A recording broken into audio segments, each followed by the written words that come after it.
of used to think that my house was just an endless list of chores: feeding, cleaning, shushing. Honestly, as I say that, it was like I was working at a museum, trying so hard to preserve order and just praying that nobody spilled anything. It took me over a decade to realize that that was exactly why joy was slipping away. I loved my kids, I loved my life even, but the joy was just slowly disappearing. And now my house feels more like a playground. We laugh, we make messes, and I actually enjoy being there, and the best part is that my kids do too. So, what changed? Mostly, it was realizing that God already gave me permission to have fun. The holdup was that I needed to give myself permission. Now, I get it, it's not that simple, Cassie, but I'm going to answer this question that I got from one of my subscribers in an email. How do we have fun and also get things done? Because trust me, I'm not forgetting that we as moms certainly have so many very important things to do. But please be sure to catch the very practical tips at the end of this video to really start turning your home into this playground and just having fun in it, okay? So we are now reaching the end of 2025, and now more than ever, the pressure on moms is heavy, like really heavy. Social media has seemed to turn motherhood into this competition where every single meal, every single room has to be Instagram worthy or Pinterest perfect. And on top of that, there's this invisible pressure to keep it all together no matter how high these expectations are getting.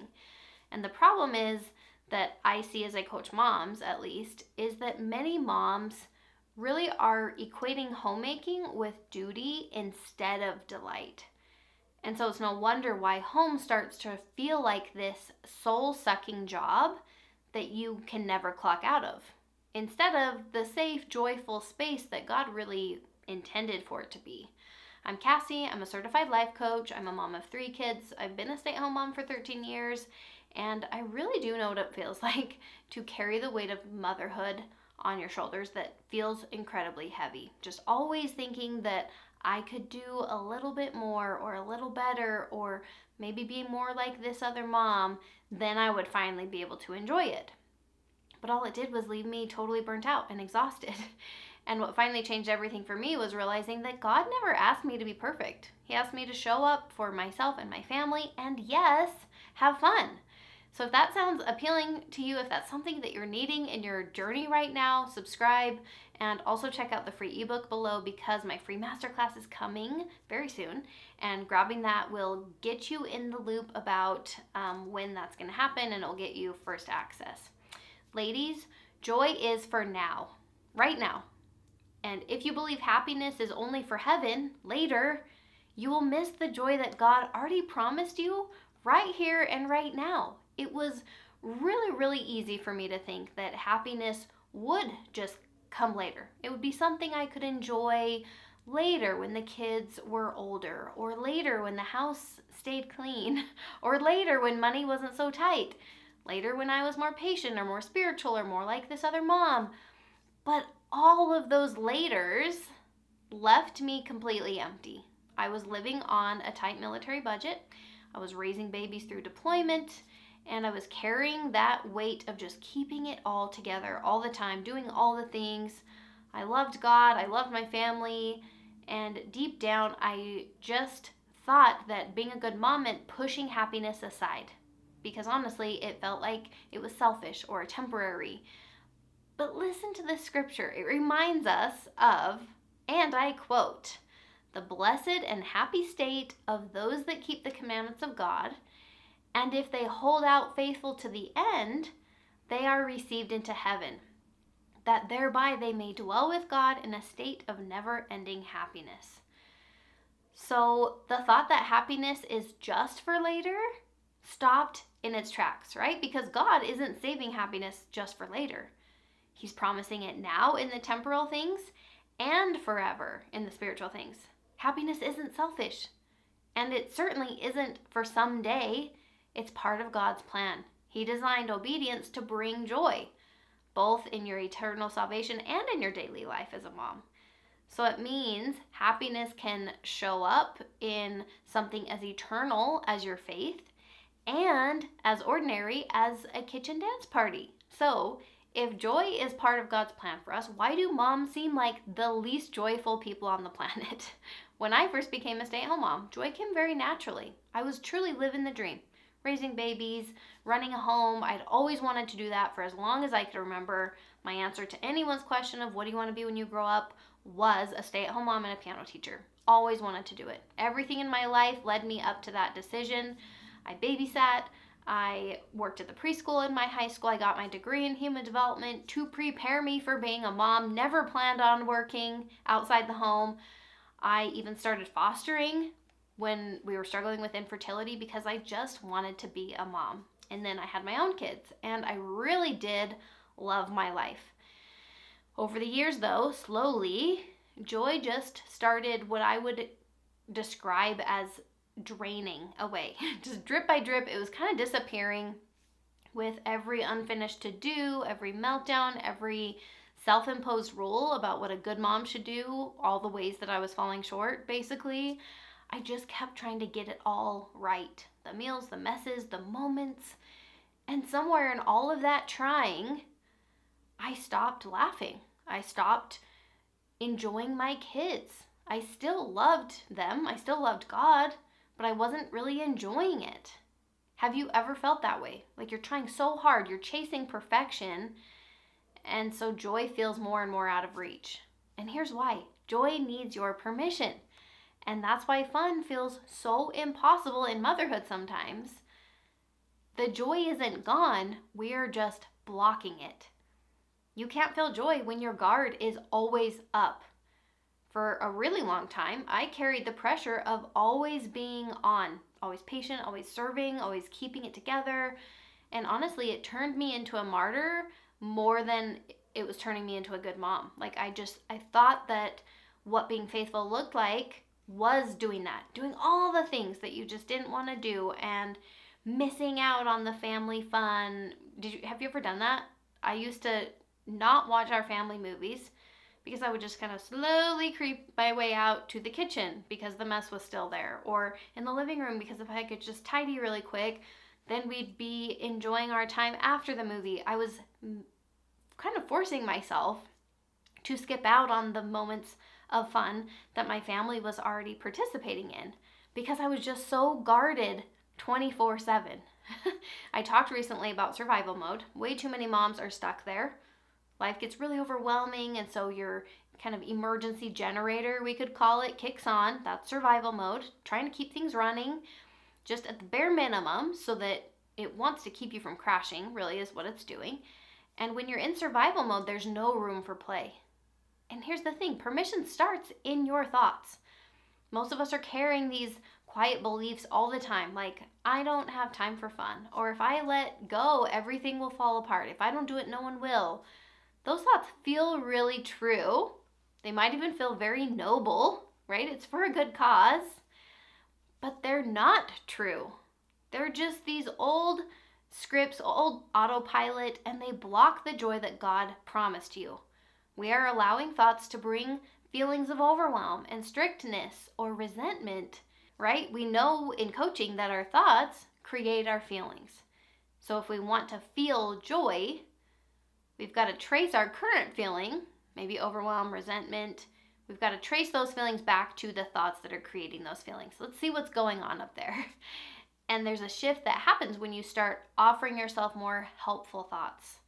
Instead of, oh, if I don't do it, no one will. Joy belongs in this moment too. Or connection matters more than cleaning right now. Whatever you want to tell yourself that brings that feeling of permission, of joy, of fun. And when you start to think that way, you naturally give yourself permission to just let your guard down. Be silly. Join in with your family. Be imperfect. Let it get messy. And that's when fun starts to pop up again. So with God's permission and with your permission, what does joy actually look like in the day-to-day? Because let's be honest, fun just feels like one more chore, doesn't it sometimes? Fun is just more work for us to do. So a mom's playground, when I say that, it's not a place, it's a mindset. It's just freedom to use your home for living instead of just maintaining.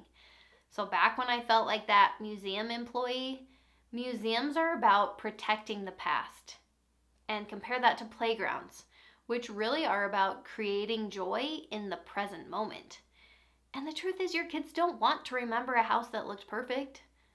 They want to remember a home where they got to play with you. That's what they want. I'm not saying throw everything out the window, but focus on the things that really matter. And the best part is, building a playground at home doesn't mean that you're copying some other way of, like some other mom's version, or you need to do X, Y, and Z. It just means you allowing yourself to be you, to have fun, to figure out what works for you. Lean into your way of having fun, being present in the moment, remembering that your real why is connection. So let's talk about how to actually create that kind of home for yourself. The most helpful thing for me was allowing myself, as well as my family, to just be human. So letting Legos sit out overnight on the table. I mean, gasp, right? Like letting a mess stay out, this Lego creation that we were supposed to clean up, to me that was a big step. Or instead of snapping when bedtime kind of starts to go off the rails a little bit, just lean into the chaos. And I have found all it takes is like 30 seconds of silliness to just get us back on track instead of fighting against it so hard. Maybe it's forgetting the dinner that I had planned and just doing cereal instead, which is so rare that it makes my kids' night anytime we do that. I could not advertise any of these things on Pinterest as like a beautiful thing that people should do, right? But it's real life.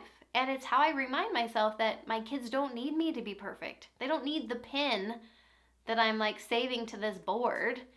They need me present and playful and just willing to enjoy them. I'm sorry, I'm probably outdated. I love Pinterest, but I don't use Instagram. So nothing outside of me changed throughout this whole thing. I didn't even change anything in my actual house. I just lowered the guardrails a little bit and chose connection. And that's when the laughter came back. And I know all of this can feel kind of frustrating and abstract because it's hard to grasp. So here's a few really concrete ways to implement this. I would advise you remove the museum ropes. I'm just going to go with this museum analogy because for me, like, it really resonates. Obviously, I came up with it, but tell me if it resonates. Museums have these ropes, right? They're like velvet maroon ropes that are protecting objects. It's trying to protect those things, whereas playgrounds just invite use, right? They're just begging people to come and use them. So what I would do is figure out yes zones for your house and no zones. You might be familiar with yes zones for toddlers, or a yes space is usually what we'd call it. It's a space that they are fully allowed to utilize. You're not going to need to tell them no, right? Don't do that. Don't touch that. Be careful. Don't climb on that. It's a yes zone, meaning yes, you can do that. Yes, you can use that. Yes, you can play with that. Figure out those spaces, even if it's just one space in your home. For me, right now, I mean, my kids' rooms are that, but also our basement living room is a yes zone. Messes can get left out longer than other areas. If they built a fort, it can stay up. If there's, I don't know what else would happen. Oh, they can like launch airplanes or even like kind of play with balls. They can be kind of more rough. That's just the place for it. And so when they're doing that other places of the house, I can direct them downstairs. So also, you are allowed to create no zones. Places that messes can't get left out. For me, that's the entryway. It just is too chaotic, coming and going. If guests are coming, whatever, no. Like, no, things are not going to be left out right there in front of the door. So it's this no zone, you could say. I don't call it that, but that's what it would be. My bedroom is essentially a no zone. Kids don't bring toys in there. That's not where they play and hang out. It's just not. Of course, they spend time in there talking to me or whatever, but that's not where they play, and never would they be leaving stuff there. So just come up with some of those. Give yourself and your kids those very clear boundaries, you could say. Along with boundaries, my second suggestion would be to give choices. I will preach that all day long with toddlers and with any child. Two choices, one of which you control. That's kind of my motto for all of my parenting. So my mind goes to, if you give a mouse a cookie, we have the if you give a moose a muffin book. You might be concerned, oh, if I give in to those 30 seconds of silliness at bedtime, then they'll expect it, or then this will happen, and then I'll lose all control. I mean, I think a lot of our fears come from maintaining control, and it's important for us to regain some type of control, right? What I would encourage you to do is tap into choices. So I've got 2 minutes. Do you want to play hide and seek or have some couch snuggles, let's say? Or should we walk to bed like dinosaurs or giraffes? Right? It's an invitation for fun within some boundaries. Or we're going to listen to 2 songs. Do you want to pick or do you want me to pick? I'm making dinner. Do you want to be my sous chef? Just tiny, tiny choices with a very clear boundary to make both people feel comfortable, which ideally leads to more yeses and less just pressure. It can just feel like we're in this pressure cooker when we're just trying to stay on schedule and we're trying to keep things clean, and it's very, very stressful. We want to let go of that in any way that we can. So the third idea I had is to build, I'm going to call them play triggers. We have so much on our plates. Let's just be honest. There are a lot of roles that we're playing, a lot of things that we're responsible for. And if you're anything like me, fun can just turn into this additional chore and just more work. And so I think you should just pick some tiny things that appeal to you. You're not like dreading this. They appeal to you, and you're going to attach them to things you're already doing. So let's say for me, I'm starting to cook dinner, so on comes the Alexa speaker that's playing dance music. My kids love the Alexa speaker in our house, and we're always playing very upbeat, fun music while I'm cooking dinner. After school, we have a snack, and we could play one card game. I love card games, so my kids can join in or not. It can just be a fun invitation. Or maybe the timer goes off after our 5-minute tidy, and we do a cheers with everyone's favorite drink. Maybe that's just a fun little daily tradition. We always do the pickup, so then we're always going to do our cheers. What about bedtime teeth? And we always sing a silly song. My kids, unfortunately, have outgrown this. I still sing it sometimes. I just have this funny, silly song that I would sing every time I was brushing their teeth. It's just a little tiny thing sprinkled in that I enjoy doing. Whether they enjoy it or not, it's not really super relevant. I like to do it, and as I'm showing up as a more fun, playful me, it just overflows into everything else. My last thing that I have to say is to do it your way. There is no performing allowed. We turn motherhood into a performance a lot of the time, just doing certain things. But just remember, this is not about performing, it's about connecting. So do not let yourself get sucked into thinking that there's a right way and a wrong way to have fun with your kids. Your version doesn't have to look like mine because it's yours. So you should make it yours. My masterclass introduces the motherhood vibes that I created as just a way of seeing yourself and your motherhood very differently. I'm just going to run through how each vibe in my mind would incorporate fun into her household. And I do this to just give you an idea that there's a lot of different ways that this might look. None is better than the other. So if any of this kind of speaks to you, let it be your permission to kind of like do it your way. So first we have Miss Devoted. These moms probably enjoy quiet, cozy connection with their kids. They probably love to read aloud in maybe this comfy nook. They probably like tea parties, or they like to have a little talk corner maybe. Then we have Miss Clever, which is usually where I fall. Systems that make play easy is this mom's jam all day long. So she might have a game basket that's by the couch, just making it super easy, grab and go. Maybe she does like a 2-song reset. Honestly, you'll notice a lot of my suggestions were those more like system-based things because that's just how I jive. But then, different category, we have Miss Unashamed, which she's going to have a lot kind of like low pressure fun. So maybe floor picnics, messy baking is something she might be up for. 5 minutes of hide and seek because she's not that worried about it. And then lastly is Miss Inspired, and she's all about having an atmosphere that just sparks play. Lots of music on, maybe an art tray is out, maybe she does fairy lights at dusk, right? Just very inspiring and magical.